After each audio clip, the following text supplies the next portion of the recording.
درود به ملت عزیز و رشید ایران.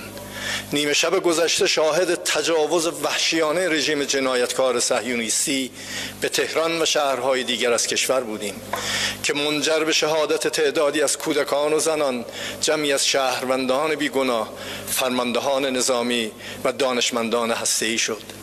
این اقدام سبعانه که برخلاف همه تعهدات بین المللی بود، مؤید خوی جنایتکارانه رژیم نامشروع صهیونیستی است که موجودیت خود را بر پایه اشغال و تجاوز و کودک کشی بنا نهاده است. تجاوز شب گذشته به همه جهانیان حقانیت ادعای چندین و چند ساله جمهوری اسلامی ایران مبنی بر این که تجاوز و جنایت با ذات رژیم صهیونیستی عجین بوده را اثبات کرد.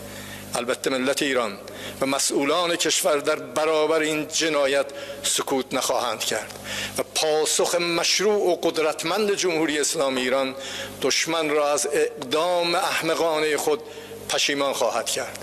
به فرموده امام و بزرگوار ما، هر پرچمی از دست سرداری بیفتد، دست توانای سردار دیگری آن را برداشته و به میدان می آید. جمهوری اسلامی ایران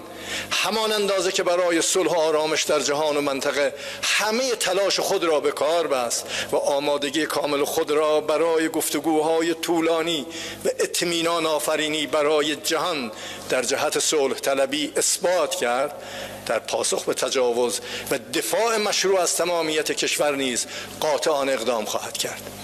من در اینجا از ملت شریف و غیور ایران می‌خواهم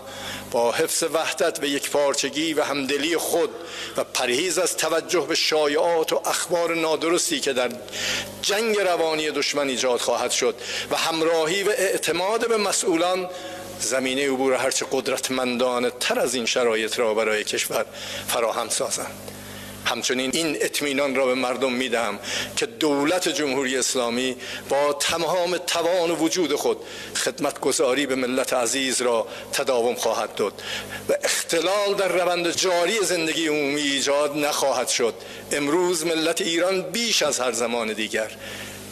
در کنار هم بودن، اعتماد، همدلی و وحدت و وفاق نیازمند است و به یاری خداوند عزیز با چنین روحیه ارزشمندی پاسخ سخت، خردمندانه و قوی به جنایت رژیم اشغال گر خواهد داد. رژیمی که امروز منفورترین موجودیت نزد افکار عمومی جهانیان،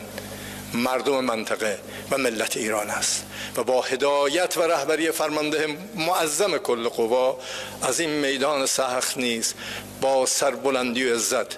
به در خواهد آمد ان شاء الله.